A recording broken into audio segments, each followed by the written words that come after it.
Hi friends, welcome to our YouTube channel SBM Coaching Center. Friends, ପୁଣି ଥରେ ଆପଣମାନଙ୍କ ପାଇଁ ନେଇ ଆସିଛି ଆପଣମାନଙ୍କର ଆଗାମୀ ଆସୁଥିବା ବୋର୍ଡ଼ ଏକ୍ଜାମ ପାଇଁ ପରୀକ୍ଷା ଦର୍ପଣ 2025ର ଚାପ୍ଟର 5 ବା ପେପର 5। ଫ୍ରେଣ୍ଡସ୍, ଆମେ ସମସ୍ତ ବିଷୟର ଗୋଟେ ଗୋଟେ ଚାପ୍ଟରକୁ ଶେଷ କରି ଆସିଲେଣି। ଏବେ ଏହାର ସାହିତ୍ୟର ଲାଷ୍ଟ ଚାପ୍ଟର ହେଉଛି 5। ଏମିତି ସମସ୍ତ ପେପରକୁ ଆମେ ଚେକ୍ କରିବା। ତା ସହିତ ଆପଣମାନଙ୍କର ପ୍ରିପାରେସନ୍ ମଧ୍ୟ ଠିକ୍ ଚାଲିଥିବ ଏବଂ ଆପଣମାନଙ୍କୁ ମୁଁ କହି ରଖୁଛି ଆପଣମାନେ ଏଇଗୁଡ଼ିକ ବାରମ୍ବାର ପ୍ରାକ୍ଟିସ୍ କରନ୍ତୁ, ଯାହାଫଳରେ କି ଆପଣମାନଙ୍କର ବୋର୍ଡ଼ ଏକ୍ଜାମରେ ନିଶ୍ଚିତ ହେଲ୍ପଫୁଲ୍ ହେବ। ତା ସହିତ ଆପଣମାନଙ୍କ ସ୍କୋର ମଧ୍ୟ ଭଲ ରହିବ। କାହିଁକିନା ଦେଖନ୍ତୁ, ଏଇଗୁଡ଼ିକ ବାରମ୍ବାର ପ୍ରାକ୍ଟିସ୍ କରିବା ଦ୍ୱାରା ଯେଉଁ ପ୍ରଶ୍ନ ଆସିବ ଆପଣମାନଙ୍କର ଏହି ପରୀକ୍ଷା ଦର୍ପଣ ଭିତରେ ବି ଆସିବ ଏବଂ ଏଥିରେ ଭଲ ଭଲ ପ୍ରଶ୍ନ ଗୁଡ଼ିକ ଦେଇଛି। ତା ସହିତ ସମସ୍ତ ପ୍ରଶ୍ନକୁ ପ୍ରାକ୍ଟିସ୍ କରିଲେ ଆପଣଙ୍କର ବହୁତ ନମ୍ବର ଭଲ ରହିବ। ଚାଲନ୍ତୁ ଡେରି ନକରି ଭିଡ଼ିଓକୁ ଷ୍ଟାର୍ଟ କରିବା। ଭିଡ଼ିଓକୁ ଷ୍ଟାର୍ଟ କରିବା ଆଗରୁ ଆପଣମାନଙ୍କୁ କହି ରଖୁଛି, ଆପଣମାନେ ଏଇ ଯେଉଁ ପ୍ରଶ୍ନ ଗୁଡ଼ିକ ଯେମିତି ପୂର୍ବ ଭିଡ଼ିଓରେ କହିଥିଲି ଯେ ଏମିତି ଭାବରେ ପ୍ରାକ୍ଟିସ୍ କରନ୍ତୁ ଯେମିତି ଆପଣଙ୍କୁ ଲାଗିବ ଗୋଟେ ଏକ୍ଜାମ୍ ଦେଉଛି। ଦେଖନ୍ତୁ କେମିତି ନା, 1 ନମ୍ବର ପ୍ରଶ୍ନକୁ ପଢ଼ିବା। 1 ନମ୍ବର ପ୍ରଶ୍ନକୁ ପଢ଼ିବା ଆଗରୁ ପଢ଼ିବା ପରେ ମଧ୍ୟ ମୁଁ ଆପଣମାନଙ୍କୁ ଏଇ ଅପସନ୍ ଗୁଡ଼ିକ କହିବି। ଏଇ ଅପସନ୍ ଗୁଡ଼ିକ ମଧ୍ୟରୁ ଆପଣଙ୍କୁ ଯାହା ବି ଠିକ୍ ଲାଗିଲା ତାହାକୁ ଗୋଟେ ଖାତାରେ ଲେଖି ରଖିବେ ଏବଂ ଲାଷ୍ଟରେ ଯେତେବେଳେ ଆମେ ସମସ୍ତ MCQକୁ ଆଲୋଚନା କରିବା, ପାଖାପାଖି ପ୍ରାୟ 50ଟା ଅଛି, ସେଇ 50ଟା ମଧ୍ୟରୁ ଆପଣଙ୍କର କେତୋଟି ଠିକ୍ ରହିଲା ତାହା ଆପଣମାନେ ଜାଣିପାରିବେ ଏବଂ ଯେତୋଟି ଠିକ୍ ରହିଲା ତାହା ଆପଣମାନଙ୍କର ପ୍ରକୃତ ମାର୍କ ବୋଲି ଭାବିବେ। ଚାଲନ୍ତୁ 1 ନମ୍ବର ପ୍ରଶ୍ନକୁ ଯିବା। 1 ନମ୍ବର ପ୍ରଶ୍ନ ହେଲା, କାନ୍ତକବି ଲକ୍ଷ୍ମୀକାନ୍ତ ମହାପାତ୍ରଙ୍କ ଦ୍ୱାରା ରଚିତ ନିମ୍ନୋକ୍ତ କେଉଁ ଉପନ୍ୟାସଟି ଓଡ଼ିଶାର ଜନମାନସରେ ବେଶ୍ ପରିଚିତ? ତ ଏହି ଅପସନ୍ ଗୁଡ଼ିକ ମଧ୍ୟ ଦେଖନ୍ତୁ। ଅପସନ୍ କହିଛି A Pratibha, option B Kanakalata, option C ଶାସ୍ତି, ଅପସନ୍ ଡି କଣାମାମୁଁ। ଏମାନଙ୍କ ଭିତରୁ ଆପଣମାନେ ଯାହା ବି ଠିକ୍ ବୋଲି ଭାବୁଛନ୍ତି ତାହାକୁ ନିଜ ଖାତାରେ ଲେଖି ରଖନ୍ତୁ। ତ ମୁଁ କହିବି ଏହାର ସଠିକ୍ ଉତ୍ତର ହେବ ଅପସନ୍ ଡି ହେବ ଓଡ଼ିଶାର ଜନମାନସରେ ବେଶ୍ ପରିଚିତ କଣାମାମୁଁ ଉପନ୍ୟାସ। ମନେ ରଖନ୍ତୁ, କଣାମାମୁଁ, ଯାହାକି ତାଙ୍କର ଅସମ୍ପୂର୍ଣ୍ଣ ଉପନ୍ୟାସ ଅଟେ। 2 ନମ୍ବର ଦେଖିବା। ଚାରୁ ଭାଷମୟୀ ବୋଲି କାନ୍ତକବି ଲକ୍ଷ୍ମୀକାନ୍ତ ମହାପାତ୍ର କାହାକୁ କହିଛନ୍ତି? ଚାରୁ ଭାଷମୟୀ ବୋଲି ଉତ୍କଳ ଜନନୀକୁ କହିଛନ୍ତି। ଏହାର ସଠିକ୍ ଉତ୍ତର ହେବ ଅପସନ୍ ବି। ଶତ୍ରୁ କେଉଁଠାରେ ବଳପୂର୍ବକ ପ୍ରବେଶ କଲେ ତାର ଶତ୍ରୁ କେଉଁଠାରେ ବଳପୂର୍ବକ ପ୍ରବେଶ କଲେ ଧ୍ୱଂସ ହୋଇଯିବ ବୋଲି ଭୀମଙ୍କ ସିଂହନାଦଟି କବିତାରେ ଉଲ୍ଲେଖ କରାଯାଇଛି। ଆପଣ ତ ସମସ୍ତେ ଜାଣିଥିବେ, ବ୍ୟାସ ସରବରାହକୁ ଶିବ ଅଭିଶାପ ଦେଇଥିଲେ, ଯଦି ତାର ଶତ୍ରୁ କୌଣସି ବଳପୂର୍ବକ ଭିତରେ ପ୍ରବେଶ କରେ ତାହେଲେ ସେ ଧ୍ୱଂସ ହୋଇଯିବ। ଏଇଟା କେଉଁଠି କୁହାଯାଇଥିଲା ନା ବ୍ୟାସ ସରବରାହକୁ କୁହାଯାଇଛି। ଶାରଳା ଦାସଙ୍କ ପିତୃଦତ୍ତ ନାମ ସିଦ୍ଧେଶ୍ୱର ପରିଡ଼ା। ପିଲାମାନେ, ସିଦ୍ଧେଶ୍ୱର ପରିଡ଼ା। ଦେଖନ୍ତୁ ଅପସନ୍ ବି ହେବ ସଠିକ୍ ଉତ୍ତର, ସିଦ୍ଧେଶ୍ୱର ପରିଡ଼ା ରାଇଟ୍ ଆନ୍ସର୍। ତାପରେ ବହୁତ ପିଲା ଆଉ ଗୋଟେ କଥା, ବହୁତ ପିଲା ସିଦ୍ଧେଶ୍ୱର ଦାସ ଗଲା ଏକ୍ଜାମରେ ସିଦ୍ଧେଶ୍ୱର ଦାସ ଲେଖିଥିଲେ, ନାହିଁ ସିଦ୍ଧେଶ୍ୱର ପରିଡ଼ା ହେବ ସଠିକ୍ ଉତ୍ତର। ତାପରେ ଦେଖିବା, ବଳ କେତେ ବୋଲୁ ବୋଲେ ଯେତେ ଶଙ୍ଖ ସେହି, ଉକ୍ତ ପଦଟିରେ ଶଙ୍ଖ କେଉଁ ଅର୍ଥରେ ବ୍ୟବହୃତ ହୋଇଛି? ଶଙ୍ଖ, ଏକ ଶଙ୍ଖ କହିଲେ 1 ଲକ୍ଷ କୋଟି, ସେଥିପାଇଁ ଏଇଠି ଶଙ୍ଖ କହିଲେ ସଂଖ୍ୟା ବିଶେଷରେ କୁହାଯାଇଛି। ଅପସନ୍ ବି ହେବ ସଠିକ୍ ଉତ୍ତର। ଶୁକ ସାରଣ କେଉଁ ଉଦ୍ଦେଶ୍ୟରେ ଅଙ୍ଗଦଙ୍କ ଚପେଟାଘାତ କାହାପରି ଥିଲା ବୋଲି କୁହାଯାଇଛି? ବଜ୍ରାଘାତ, ସର୍ପାଘାତ, ବେତ୍ରାଘାତ, ପଦାଘାତ।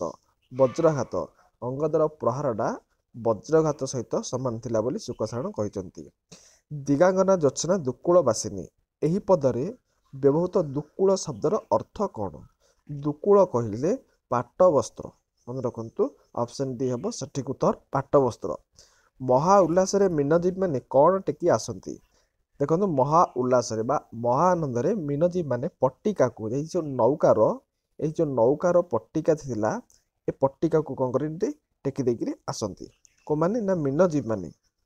ନିମ୍ନୋକ୍ତ କେଉଁ ପୁସ୍ତକଟି ଗଙ୍ଗାଧର ମେହେରଙ୍କ କ୍ଷୁଦ୍ର ଗୀତିମାନଙ୍କର ଏକ ସଂକଳନ ଅଟେ? ଦେଖ ଅପସନ୍ ଗୁଡ଼ିକ ଦେଖନ୍ତୁ, ଅଯୋଧ୍ୟା ଦୃଶ୍ୟ ହେବନି, ଉତ୍କଳ ଲକ୍ଷ୍ମୀ ହେବନି, କହିଛି କ୍ଷୁଦ୍ର ଗଳ୍ପିକା ହେବ, ତାହେଲେ ଅର୍ଘ୍ୟ ଥାଳି ହେବ ସଠିକ୍ ଉତ୍ତର। ପଦ୍ମିନୀ ନାହିଁ, ଅର୍ଘ୍ୟ ଥାଳି। ତମସା ରହିଛି ଅନାଇ କୋଳ କରି ଥରେ ସୁଖ ଲଭିବା ପାଇଁ, ଏହି ଉକ୍ତିଟି କାହାର? ତମସା ରହିଛି ଅନାଇ ବୋଲି କିଏ କହିଲେ? ନା ଅନୁକମ୍ପା ସୀତାକୁ ଯାଇ କହିଲେ, ତମସା ନଦୀ ଅନେଇକି ରହିଛି ତମକୁ କୋଳ କରିକିରି ସୁଖ ଲଭିବାକୁ। ଅନୁକମ୍ପା କହିଲେ। ଲକ୍ଷ୍ମୀକାନ୍ତ ମହାପାତ୍ରଙ୍କ ରଚିତ ନିମ୍ନୋକ୍ତ କେଉଁ ସାହିତ୍ୟ କୃତିରେ ପରିବେଶିତ ପ୍ରେମ ଏବଂ କରୁଣ ଭାବ ପାଠଙ୍କ ହୃଦୟକୁ ସ୍ପର୍ଶ କରିଥାଏ? ତ ଏହାର ସଠିକ ଉତ୍ତର ହେବ ଅପସନ୍ ଡି ବୁଢ଼ା ଶଙ୍ଖାରି। ଆପଣମାନେ ଜାଣିଥିବେ ବୁଢ଼ା ଶଙ୍ଖାରି ଗଳ୍ପଟିରେ ଯେଉଁ କରୁଣ ଭାବ ଜାଗ୍ରତ ହୁଏ। ତାପରେ ଦେଖିବା 12 ନମ୍ବର, ତିଅଣରେ ଲୁଣ ଭଳି ସାହିତ୍ୟରେ କ'ଣ ଏକାନ୍ତ ଆବଶ୍ୟକ ରହିଛି ବୋଲି ଲକ୍ଷ୍ମୀକାନ୍ତ ମହାପାତ୍ର ବିଚାର କରନ୍ତି? ତରକାରୀ ଯେମିତି ଲୁଣର ଆବଶ୍ୟକତା ରହିଛି, ସାହିତ୍ୟରେ ସେମିତି କ'ଣ ଆବଶ୍ୟକତା ରହିଛି ବୋଲି କୁହାଯାଇଛି? ନା ସାହିତ୍ୟରେ ସେମିତି ହାସ୍ୟରସର ଆବଶ୍ୟକତା ରହିଛି। ଆଜି ମୁଁ ଶତ ଚେଷ୍ଟା କଲେ ବି ତାର ପୂର୍ବପତୟ ଫେରିପାରେ ନାହିଁ। କୃଷ୍ଣଚନ୍ଦ୍ର ପାଣିଗ୍ରାହୀ ଏଠାରେ କାହା ଉଦ୍ଦେଶ୍ୟରେ ତାର ବୋଲି କହିଛନ୍ତି? ନା ଏଠି କାହାର? ଗୋବିନ୍ଦା ଭାଇ। ଏ ଗୋବିନ୍ଦା ଭାଇ ଯେମିତି ଗ୍ରାମରେ ମନବୋଧ ଚଉତିଶା ବସିକି ତାକୁ ଛୋଟ କୁଟୀରଟିରେ ମନବୋଧ ଚଉତିଶାକୁ ବ୍ୟାଖ୍ୟା କରୁଥିଲେ, ଆଜି ତାହା ବ୍ୟାଖ୍ୟା କରୁନାହିଁ। ସେଥିପାଇଁ କୃଷ୍ଣଚନ୍ଦ୍ର ପାଣିଗ୍ରାହୀ ଏଠି କହିଛନ୍ତି ମୁଁ ଯେତେ ଚେଷ୍ଟା କଲେ ମଧ୍ୟ ଏହି ଗୋବିନ୍ଦା ଭାଇର ମନବୋଧ ଚଉତିଶାକୁ ଆଉ ଶୁଣିବାକୁ ପାଉନାହିଁ। ତାପରେ ଦେଖିବା 14 ନମ୍ବର, ଗ୍ରୀଷ୍ମର ଝାଞ୍ଜିରେ, ବର୍ଷାର ଝଡ଼ରେ ବା ହେମନ୍ତର ଶୀତରେ ଗ୍ରାମର କର୍ମଯୋଜନା ଅଂଶଗ୍ରହଣ କରିବାକୁ ତାଙ୍କର କେଉଁ ଶକ୍ତିର ଅଭାବ ନଥିବା କଥା କହିଛନ୍ତି? ଦେଖନ୍ତୁ ଏଇଠି କେଉଁ ଶକ୍ତିର ଅଭାବ ନଥିବା କଥା କୁହାଯାଇଛି ନା ଏଇଠି ଯେତେବେଳେ ପାଠଟି ଆପଣମାନେ ପଢ଼ୁଥିଲେ ଭୌତିକ ଶକ୍ତିର ଅଭାବ ନଥିଲେ ମଧ୍ୟ ନୈତିକ ଶକ୍ତିର ଅଭାବ ରହିଛି ବୋଲି କୁହାଯାଇଛି। ତ ଏଇଠି ଆପଣମାନଙ୍କର କେଉଁ ଶକ୍ତିର ଅଭାବ ନଥିବା କଥା କୁହାଯାଇଛି? ଭୌତିକ ଶକ୍ତିର ଅଭାବ ନାହିଁ, କିନ୍ତୁ ନୈତିକ ଶକ୍ତିର ଅଭାବ ଅଛି।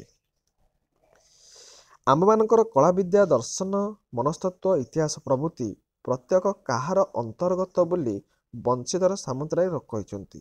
କାହାର? ନା ବିଜ୍ଞାନର ଏହି ସମସ୍ତ କଳାବିଦ୍ୟା ମଧ୍ୟ ଗୋଟେ ବିଜ୍ଞାନ। କଳାବିଦ୍ୟା, ଦର୍ଶନ, ମନସ୍ତତ୍ତ୍ୱ, ଇତିହାସ ଏ ସମସ୍ତ ଗୋଟେ ବିଜ୍ଞାନ ବୋଲି କହିଛନ୍ତି। 16 ନମ୍ବର ଦେଖିବା, ବିଜ୍ଞାନର ଅନୁଶୀଳନରେ ଆମ୍ଭେମାନେ ସର୍ବତ୍ର କାହାର ଅବସ୍ଥିତି ବିଷୟ ଅବସ୍ଥା ଦେଖିବାକୁ ପାଇଥାଉ? ଏହାର ସଠିକ ଉତ୍ତର ହେବ ଶକ୍ତି। ଶକ୍ତିର ଅବସ୍ଥାରେ ବା ବିଭିନ୍ନ ଅବସ୍ଥାରେ ଦେଖିବାକୁ ପାଇଥାଉ। ନବଯୁଗର ତରୁଣମାନଙ୍କର ସନ୍ଧାନ କେଉଁ ପର୍ବତକୁ ଚୂର୍ଣ୍ଣ କରିବ ବୋଲି ଅନନ୍ତ ପଟ୍ଟନାୟକ ବାନ୍ଧି ରଖିଛନ୍ତି? ନବଯୁଗର ତରୁଣମାନଙ୍କର ସନ୍ଧାନ ତବ ପୀଡ଼ନର ପର୍ବତକୁ ଚୂର୍ଣ୍ଣ କରୁ ବୋଲି କହିଛନ୍ତି। ବନ୍ଧନ ରାଜି ଛିନ୍ନ କଲେ କ'ଣ ହେବ ବୋଲି ଜାଗବନ୍ଧନ କବି କୁହାଯାଇଛି, କବିତାରେ କୁହାଯାଇଛି। ତ ଅପସନ୍ ହେବ କ୍ରନ୍ଦନ। କ୍ରନ୍ଦନ ଶେଷ ହେଇଯିବ। ତାପରେ ଦେଖିବା 19 ନମ୍ବର, ନିଜର ଛାତି ନିଦା ହେବା ପାଇଁ ବିଦ୍ୟୁତ ପ୍ରଭା ଦେବୀ ମାଟି ମାଆକୁ କ'ଣ ମାଗିଛନ୍ତି? ତ ଏହାର ସଠିକ ଉତ୍ତର ହେବ ପିଲେ ମାଟି ମାଆକୁ ଧୈର୍ଯ୍ୟ ଅମାପ ଧୈର୍ଯ୍ୟ ଦେ ଟିକେ ମୋତେ ନିଦା ହେଉ ମୋର ଛାତି ବୋଲି କହିଛନ୍ତି। ଦୁଃଖ ଦଡ଼ମଡ଼ି ସହିବାକୁ ମୋତେ ତୋପରି ଦୁଃଖ ଦଡ଼ମଡ଼ି ସହିବାକୁ କରିଦେ ତୋପରି ଟାଣ। ଏହି ପଦ୍ୟାଂଶରେ ବ୍ୟବହୃତ ଦଡ଼ମଡ଼ି ଶବ୍ଦର ଅର୍ଥ କ'ଣ? ଦଡ଼ମଡ଼ି ଶବ୍ଦର ଅର୍ଥ ଜଞ୍ଜାଳ। 1963 ମସିହା ପୁରୀରେ ନିର୍ମିତ ନୂଆ ରେଳ ଷ୍ଟେସନରେ ପୋଟିକ ଛାତ ଉପରେ ଶାମୁକା ସାହାଯ୍ୟରେ ଷ୍ଟେସନର କେଉଁ ନାମଟି ଦୁଇଟି ଭାଷାରେ ଲେଖାଯାଇଥିଲା? କେଉଁ ନାମଟି ଦୁଇଟି ଭାଷା ଲେଖାଯାଇଥିଲା? ତ ଷ୍ଟେସନ ନାମ କେଉଁ ଦୁଇଟି ଭାଷା ଲେଖାଯାଇଥିଲା? ଏଇ ଯେଉଁ ଷ୍ଟେସନର ନାମ ଲେଖା ହେଇଥିଲା ଦୁଇଟା ଭାଷା କ'ଣ କ'ଣ ଥିଲା? ନା ଅପସନ୍ ଗୁଡ଼ିକ ଦେଖନ୍ତୁ। ଅପସନ୍ କହିଛି ହିନ୍ଦୀ ଓଡ଼ିଆ, ଇଂରାଜୀ ଓଡ଼ିଆ, ଓଡ଼ିଆ ବଙ୍ଗଳା ଏବଂ ବଙ୍ଗଳା ହିନ୍ଦୀ। ନାହିଁ, ହିନ୍ଦୀ ଆଉ ଓଡ଼ିଆ ଏଇ ଦୁଇଟା ଭାଷାରେ ଲେଖା ହେଇଥିଲା। 22 ନମ୍ବର ଦେଖିବା, ଖୁବ୍ ଗଭୀର ତଥ୍ୟ ଗୁଡ଼ାକ ଅବା ବୁଝି ନ ପାରିବେ, ସାଧାରଣ କଥା ଗୁଡ଼ିକ ତ ନିଶ୍ଚୟ ବୁଝିପାରିବେ। ପ୍ରାବନ୍ଧିକ ଗୋଲୋକ ବିହାରୀ ଧଳ କାହା ଉଦ୍ଦେଶ୍ୟରେ କଥା କହିଛନ୍ତି? ଦେଖନ୍ତୁ ଯେତେବେଳେ ମାତୃଭାଷା ମାଧ୍ୟମରେ ଶିକ୍ଷା ଗୁଡ଼ିକ ଦିଆଯାଏ ତାହେଲେ ସମସ୍ତେ ବୁଝିପାରିବେ। ଦେଖନ୍ତୁ ଗୋଟେ କୃଷକ କଥା ଆମେ ଦେଖିବା। ଯଦି ଗୋଟେ କୃଷକ ଆଗରେ ଇଂରାଜୀ ବହିଟି ଥୁଆ ହେବ, ସେ ଅପାଠୁଆ ଥିବ, ତାହେଲେ ସେ ବହିଟି ପଢ଼ିକି ବୁଝିପାରିବ କି? ନାହିଁ। ଯଦି ଗୋଟେ ସେହି ବହିଟି ଯଦି ଓଡ଼ିଆରେ ଲେଖା ହେଇଥାନ୍ତା ତାହେଲେ ସେ ବିଷୟ ଯାହା ହେଉ ନା କାହିଁକି କିଛି କିଛି ତ ବୁଝିପାରିଥାନ୍ତା ନା। ସେଥିପାଇଁ ଏଠି କହିଛନ୍ତି ଖୁବ୍ ଗଭୀର ତଥ୍ୟ ଗୁଡ଼ିକୁ ଅବା ବୁଝି ନ ପାରି ମଧ୍ୟ କିନ୍ତୁ ସାଧାରଣ କଥାକୁ ତ ନିଶ୍ଚୟ ବୁଝିପାରିବ ନା। ଏଠି ଯେଉଁ ଗୋଲୋକ ବିହାରୀ ଧଳ କହିଛନ୍ତି ତ କାହା ଉଦ୍ଦେଶ୍ୟରେ କହିଛନ୍ତି? କୃଷକମାନଙ୍କ ଉଦ୍ଦେଶ୍ୟରେ କହିଛନ୍ତି। ଇହଧ୍ୟାମ ତ୍ୟାଗ କରିବା ପୂର୍ବରୁ ଶ୍ରୀ ରାମକୃଷ୍ଣ କାହାର କଲ୍ୟାଣ ସାଧନ କରିବାକୁ ନରେନଙ୍କୁ ନିର୍ଦ୍ଦେଶ ଦେଇ ବିଦାୟ ଦେଇଥିଲେ? ପିଲାମାନେ କାହାର କଲ୍ୟାଣ ସାଧନ କରିବାକୁ କହିଛନ୍ତି? ନା ଜଗତର କଲ୍ୟାଣ ସାଧନ କରିବାକୁ ଏଠି ରାମକୃଷ୍ଣ ପରମହଂସ କହିଛନ୍ତି। ତାପରେ ଦେଖିବା ବିବେକାନନ୍ଦ ନୈନିତାଲ ଭ୍ରମଣ ସମୟରେ ଭଗ୍ନୀ ନିବେଦିତାଙ୍କୁ କାହା କଥା କହିଥିଲେ? ବିବେକାନନ୍ଦ ନୈନିତାଲ ଭ୍ରମଣ ସମୟରେ ଭଗିନୀ ନିବେଦିତାଙ୍କୁ କ୍ଷେତ୍ରର ବାଇଜି କଥା କହିଥିଲେ, ମନେ ପଡୁଛି ନା? ହଁ, ସେ ବାଇଜି କଥା ହିଁ କହିଥିଲେ। ଅପସନ୍ ଡି ହବ ସଠିକ ଉତ୍ତର। ଓଡ଼ିଆ ସାହିତ୍ୟର ପ୍ରଥମ ପ୍ରବନ୍ଧ ବିବେକୀ ନିମ୍ନୋକ୍ତ କାହାର ଆଦର୍ଶବାଦୀ ବ୍ୟକ୍ତିତ୍ୱର ପରିଚୟ ପ୍ରଦାନ କରିଥାଏ? ବିବେକୀଟା କାହାର ଆଦର୍ଶବାଦୀ? ନା ରାଧାନାଥ ରାୟ ବିବେକୀ ଲେଖିଥିଲେ। ଏହି ବିବେକୀ ରାଧାନାଥ ରାୟଙ୍କର ଆଦର୍ଶ ଦ୍ୱାରା ଅନୁପ୍ରାଣିତ ହୋଇଥିଲା, ପ୍ରତିପାଦନ କରିଥାଏ। ମଧ୍ୟଯୁଗୀୟ କାବ୍ୟକୁ ନିନ୍ଦା କରୁଥିବା ବ୍ୟକ୍ତିମାନଙ୍କୁ ସମୂହଚିତ ଉତ୍ତର ଦେବା ପାଇଁ କିଏ ପ୍ରାଚୀ ସମିତି ଗଠନ କରିଥିଲେ? ଅପସନ୍ ଗୁଡ଼ିକ ମଧ୍ୟରୁ ଏହାର ସଠିକ ଉତ୍ତର ହେବ option A Artaballabh Mohanty. Option A ହେବ ଆର୍ତ୍ତବଲ୍ଲଭ ମହାନ୍ତି। କଥାକାର ବସନ୍ତ କୁମାର ଶତପଥୀ କେଉଁ ଗଳ୍ପ ସଂକଳନ ପାଇଁ ଓଡ଼ିଶା ସାହିତ୍ୟ ଏକାଡେମୀ ପୁରସ୍କାର ପାଇଥିଲେ? ଆଣ୍ଟି ରୋମାଣ୍ଟିକ, ମନେ ରଖନ୍ତୁ, ଆଣ୍ଟି ରୋମାଣ୍ଟିକ ହେବ ସଠିକ ଉତ୍ତର। କାଠ କାଟିବା ପୂର୍ବରୁ କାଠୁରିଆ ଘୋଡ଼େଇ ଆସିଥିବା ନାଲି ଧଡ଼ିର ଶାଢ଼ୀକୁ ଦେହରୁ କାଢ଼ି ବେଗୁନିଆ ଡାଳରେ ଲଟକାଇଥିଲେ, ମନେ ପଡ଼ୁଛି ପିଲେ? ହଁ, ବେଗୁନିଆ ଡାଳ। କଳିଙ୍ଗ ମହାରାଜା ତାଙ୍କ ଅନୁପସ୍ଥିତିରେ କାହାକୁ ରାଜ୍ୟର ଦାୟିତ୍ୱ ଅର୍ପଣ କରିବାକୁ ଚାହାନ୍ତି ବୋଲି ଦରବାର କକ୍ଷରେ ମହାରାଣୀ କୁରୁବାକି ଘୋଷଣା କଲେ? ଅପସନ୍ ହେବ ରାଜେଶ୍ୱରୀଙ୍କୁ। ଏ ହେବ ସଠିକ ଉତ୍ତର। ତାପରେ ଦେଖିବା 30 ନମ୍ବର। କେବଳ ସୈନ୍ୟ ନୁହନ୍ତି, ହଜାର ହଜାର ସଂଖ୍ୟାରେ କଳିଙ୍ଗର ସାଧାରଣ ପ୍ରଜା ଯୁଦ୍ଧ କରିବାକୁ ଆଗେଇ ଆସୁଛନ୍ତି। ଏହି ଉକ୍ତିଟି କାହାର? ଏହି ଉକ୍ତିଟି ମଗଧ ମହାମନ୍ତ୍ରୀଙ୍କର। କାହାର ଶବ୍ଦରେ ନଟବର ବାବୁଙ୍କର କାନ ଅତଡ଼ା ପଡ଼ିଯାଇଥିଲା? ଦେଖନ୍ତୁ, ଗୋରୁମାନଙ୍କ ହମ୍ବାରଡ଼ି ତ ହେବନି, ଖେଳୁଥିବା ପିଲାମାନଙ୍କର ନା ଚଢ଼େଇମାନଙ୍କ କିଚିମିଚି ଶବ୍ଦ ନା ବସଷ୍ଟାଣ୍ଡରେ, ଏମାନଙ୍କ ଭିତରୁ ସଠିକ ଉତ୍ତରଟା କେଉଁଟା? ନା ଚଢ଼େଇମାନଙ୍କର କିଚିରି ମିଚିରି ଶବ୍ଦ ହେବ। ଚଢ଼େଇମାନଙ୍କର କିଚିରି ମିଚିରି ଶବ୍ଦରେ ନଟବର ବାବୁଙ୍କର କାନ ଅତଡ଼ା ପଡ଼ିଯାଇଥିଲା। ମଧୁ ତିଆଡ଼ି କେଉଁଠାରେ ବସି ଭାଗବତ ପଢ଼ିବା ସହ ସେଠାରେ ଚାଲିଥିବା ପଶା ଖେଳ ସମ୍ପର୍କରେ ମନ୍ତବ୍ୟ ପ୍ରଦାନ କରୁଥିଲା? ଅପସନ୍ ଡି ହେବ ରାଇଟ୍ ଆନ୍ସର। ବଉଳ ଗଛ ମୂଳରେ ବସିକି ଭାଗବତ ପଢ଼ୁଥିଲା, ତା ସହିତ ଯେଉଁ ପଶା ଖେଳ ଚାଲିଥିଲା ସିଆଡ଼େ ଟିକେ ମନ୍ତବ୍ୟ ଦେଇକରି ପୁଣି ପଢ଼ାରେ ମନ ଦେଉଥିଲା। ସୁବ୍ରତ ବାବୁଙ୍କ ଘରକୁ ନ ଯାଇଥିଲେ ମହାପାତ୍ର ବାବୁ କାହା ପ୍ରତି ଯଥେଷ୍ଟ ଅନ୍ୟାୟଚିତ ହୋଇଥାନ୍ତା ବୋଲି କବିତାରେ କୁହାଯାଇଛି? ନା ସୁବ୍ରତ ବାବୁଙ୍କ, ଅପସନ୍ ବି ହେବ। ଦେଖନ୍ତୁ, ସୁବ୍ରତ ବାବୁ ତାଙ୍କ ଘରକୁ ଯଦି ନ ଯାଇଥାନ୍ତେ ମହାପାତ୍ର ବାବୁ କାହା ପ୍ରତି ଯଥେଷ୍ଟ ଅନ୍ୟାୟ କରିଥାନ୍ତେ? ନା ପୁରବୀ, ଯେହେତୁ ପୁରବୀ କହିଥିଲେ ତାଙ୍କ ଖବରଟା ଦେବା ପାଇଁ ଦେଇନଥିଲେ। ରାକ୍ଷସ ତ ଆପଣ ନୁହନ୍ତି। ଏଠାରେ ପ୍ରୀତି କାହାକୁ ରାକ୍ଷସ ବୋଲି କହିଛନ୍ତି? କାହାକୁ କହିଛନ୍ତି? ଦେଖନ୍ତୁ, ମହାପାତ୍ର ବାବୁଙ୍କୁ ରାକ୍ଷସ ବୋଲି କହିଛନ୍ତି। ତାପରେ ଦେଖିବା ଚିହ୍ନିବେନି, ନିଶ୍ଚୟ ଚିହ୍ନିବେ। ରକ୍ତ କ'ଣ ରକ୍ତକୁ ଟାଣିବନି? ଏହା କାହାର ଉକ୍ତି ଅଟେ? ଏହା ଅପସନ୍ ଏ ଧର୍ମାର ମାର ଉକ୍ତି ଅଟେ। ତାପରେ ଦେଖିବା 36 ନମ୍ବର। ନିମ୍ନୋକ୍ତ କେଉଁ ପଦ ଯୌଗିକ ବାକ୍ୟ ଗଠନ ପାଇଁ ସହାୟତା କରିଥାଏ? ଯୌଗିକ ବାକ୍ୟ ଗଠନ ପାଇଁ ସଂଯୋଜକ ପଦ ଏବଂ ମାତ୍ର, କିନ୍ତୁ ଓ ଏଗୁଡ଼ିକ ହେଉଛି ସଂଯୋଜକ ପଦ। ଏଇଗୁଡ଼ିକ ଲାଗିଲେ ହିଁ ସେ ଯୌଗିକ ବାକ୍ୟଟେ ତିଆରି ହୋଇପାରିବ। ତାପରେ ଦେଖିବା ଜମିଦାରଙ୍କ ପୁଅ ସୁରେନ୍ଦ୍ର ଏ ମନ୍ଦିର ତୋଳିଛନ୍ତି। ଏହି ବାକ୍ୟରେ ପୁଅ କେଉଁ ପ୍ରକାର ଶବ୍ଦ ଅଟେ ବା କେଉଁ ପ୍ରକାର ପଦ? ପୁଅ କେଉଁ ପ୍ରକାର ଶବ୍ଦ ହବିଲେ? ନା ପୁଅ ହବ ସମ୍ବନ୍ଧିତ ପଦ। ସମ୍ବନ୍ଧ ପଦଟା କିଏ? ନା ଜମିଦାର। ଜମିଦାର ହବ ସମ୍ବନ୍ଧ ପଦ। ତାପରେ ଦେଖିବା ଦୀର୍ଘ ବାକ୍ୟକୁ ସଂକ୍ଷେପରେ ପ୍ରକାଶ କରିବାକୁ କ'ଣ କୁହାଯାଏ? ଯେତେବେଳେ ବାକ୍ୟଟା ଦୀର୍ଘ ହୋଇଥିବ ତାକୁ ଯଦି ସଂକ୍ଷେପରେ ପ୍ରକାଶ କରିବା ତାହେଲେ କ'ଣ ହୋଇଥିବ? ନିହାତି ବାକ୍ୟ ସଂକ୍ଷେପଣ ହେବନି। ଦେଖନ୍ତୁ, ଲମ୍ବା ବାକ୍ୟଟିକୁ ଛୋଟ କରିବା ତାହେଲେ ବାକ୍ୟକୁ ସଂକ୍ଷେପଣ କରିଦେଲେ, ତ ଅପସନ୍ ସି ହେବ ବୋଲି ସଠିକ ଉତ୍ତର। ତାପରେ ଦେଖିବା 39 ନମ୍ବର। ପଦ ମଧ୍ୟରେ କେଉଁ ବିଧି ଅନୁଯାୟୀ ନ ସ୍ଥାନରେ ଣ ହୋଇଥାଏ? ଣତ୍ୱ ବିଧି ଅନୁଯାୟୀ। ଣତ୍ୱ ବିଧି ଅନୁଯାୟୀ, ସରି ପିଲେ ଏଇଟା ଭୁଲ ଅଛି। ଣତ୍ୱ ଅପସନ୍ ବି ଅନୁଯାୟୀ ଠିକ୍ ହେବ। ତାପରେ ଦେଖିବା ସ ଉ ରୁ ଏଇ ଯେଉଁ ବର୍ଣ୍ଣ ଗୁଡ଼ିକ ଲେଖା ହେଇଛି, ଏହି ବର୍ଣ୍ଣଟିର ରୂପାନ୍ତରିତ ଶବ୍ଦଟି କ'ଣ ହେବ?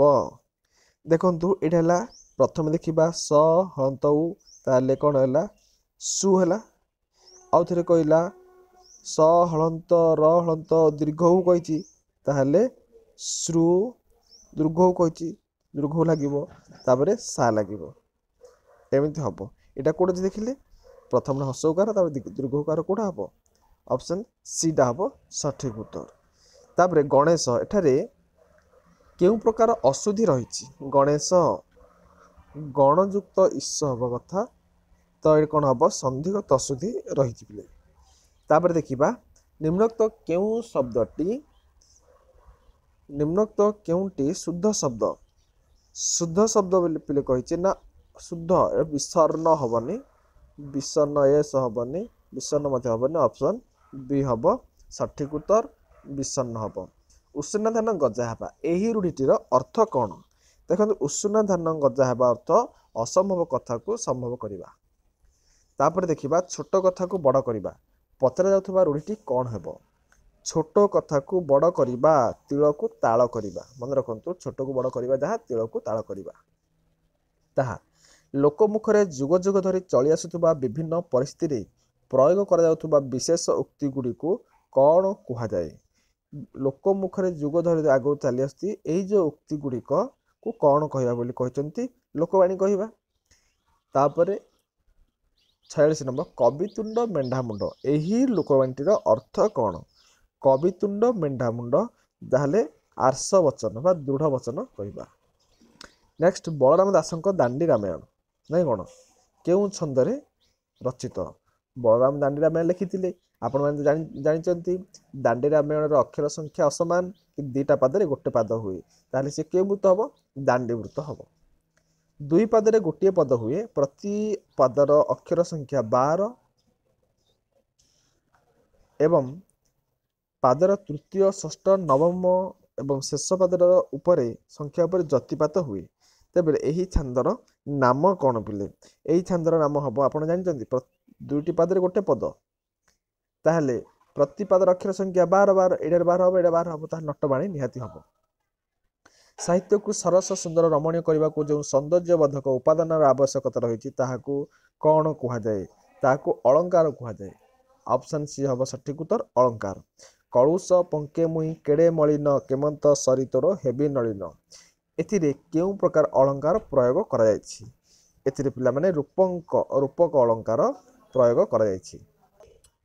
अच्छा पिला माने सरीगला वर्तमान 50 टी एमसीक्यू आलोचना कले ए 50 टी क्वेश्चन मध्यरु आपणकर केतोटी क्वेश्चन ठीक रहिला एवं केते मार्क रहिला आपण निश्चय कमेंट माध्यम जणाइबे एवं आम चैनल को सब्सक्राइब कर रखंतु। नेक्स्ट वीडियो रे एमिति गोटे पर गोटे वीडियो आसीबो तो से गुड़िक आप प्रैक्टिस जदि करेंगे ताहले कौन सी एग्जाम रे आपण मानक प्रॉब्लम हम ना। ओके रोची पिले परवर्ती वीडियो देखा।